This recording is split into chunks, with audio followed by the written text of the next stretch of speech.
The Ukrainian Armed Forces are maintaining a buffer zone in the Kursk region of the Russian Federation and are pushing Russians out of the Sumy region closer and closer to the border. The head of the assault units of the Armed Forces of Ukraine, hero of Ukraine, Colonel Valentin Manko, said this on Radio NV, speaking about the work of assault troops in the area regarding the Kursk region. "We're still holding that buffer zone in the Kursk region itself. This is to prevent the enemy from advancing towards Sumy. In the Sumy region, we've cleared the area the enemy had infiltrated, and we're pushing the Russians back toward the border. There's very little left there now. We're working there alongside airborne assault troops. The same is true in the Dobropillia area. So our main forces are our assault units and airborne assault brigades," he said. According to him, the Kursk operation was intended to conduct a major march to penetrate deep into Russian territory, outflank enemy forces, capture prisoners, and recapture a buffer zone as far from our border as possible. It turned out to be an even deeper push. Well, it was kind of planned. We did push, but the Russians reacted so strongly that they began amassing powerful troops there, Manko said.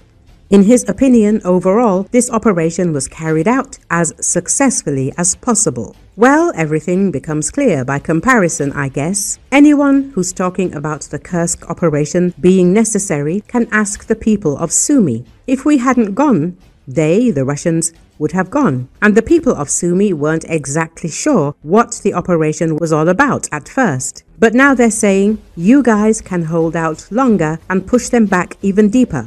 I really want to live peacefully on my own land and not have to deal with the fears of war. As reported, the Kursk operation began on August the 6th, 2024.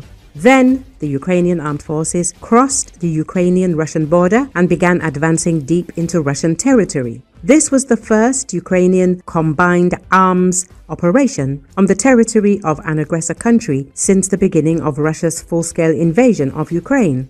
The Kursk operation continues today, with our troops holding their positions in the Kursk region of Russia, despite constant Russian counter-offensives. Ukrainian Armed Forces Commander-in-Chief Alexander Syrsky reported this summer that Ukrainian troops control 90 square kilometers of territory in the Kursk region. According to him, the Ukrainian Kursk operation at the time consumed nearly 63,000 Russian troops and approximately 70,000 combined with the North Koreans. According to the general, during the fighting in the Kursk region, the Russians lost 80,000 people killed and wounded. In an interview with the Washington Post, Syrsky explained the decision to launch this operation by saying that the summer of 2024 had become truly very difficult for Ukraine. Russia was planning intensive offensive operations, including attacks on the Sumy region. The enemy had increased drone production and offered new financial incentives for contract recruitment. All of this compounded Ukraine's problems on the front lines. Syrsky also says the Ukrainian command was criticized at the time because the defense forces were only defending themselves and retreating. Given this, Syrsky says he had to do something, let's say, extraordinary. The Kursk operation led to a sharp rise in morale among Ukrainian military and civilians.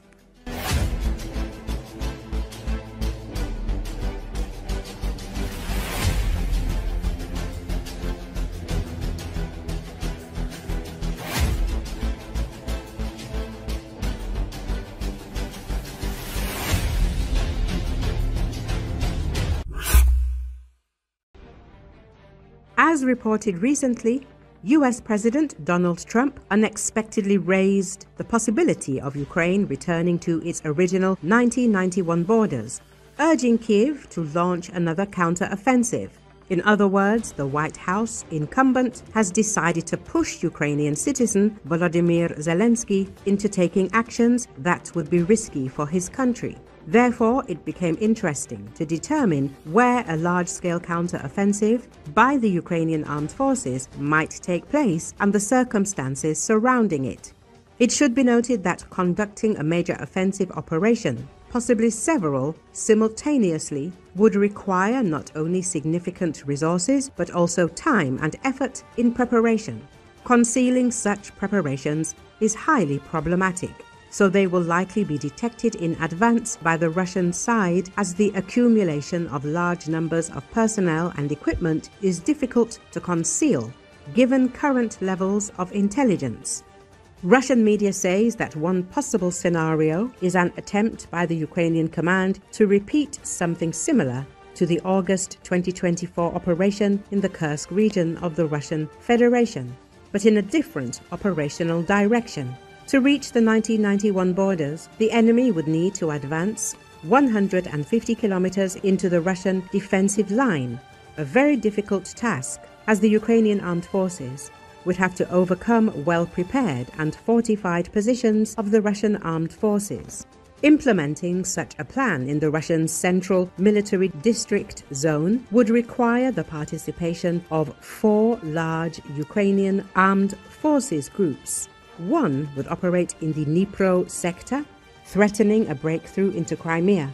The other 2 would attack the LPR from the Kharkiv region and the DPR from the Zaporizhia and Dnipropetrovsk regions, as well as parts of the occupied territories of Donbass. The latter would attempt to strike in Slobozhanshchina to push the Russian armed forces out of the Sumy and Kharkiv regions. In this case, Russian Garry Kasparov explained how Trump viewed the war in Ukraine until recently. The new rhetoric that emerged a few days ago reflects the changing information environment surrounding Trump, and this correlates with his views. Let's look at it even from Trump's perspective. Clearly, he likes Putin, as he does all dictators. Perhaps there are some old connections there. It doesn't matter. Trump apparently wanted to do business with Putin. Trump gave Putin at least 6 months to win the war with fewer weapons and no sanctions. He gave him time to end the war. Putin apparently promised, "We'll finish this, we'll seize the region now." What does Trump see? Not only haven't they seized it, but they've even lost some territory. From Trump's perspective, Putin is weak, and for Trump, that's a serious argument. He gave it time, and Putin lost. He's paralyzed everything. His allies are terrified, they're just trying to take it, but he can't. Trump doesn't like losers, and Putin looks like one now. And that's good news, the Russian opposition figure suggested. Garry Kasparov then added, Trump is responding to force, and Zelensky seems convincing. Ukraine is doing well now, and he's saying, take everything. If you can, take it. Now's your time. Now Ukraine will receive weapons. Europe is paying for the weapons. This, to some extent, reflects the real situation on the ground.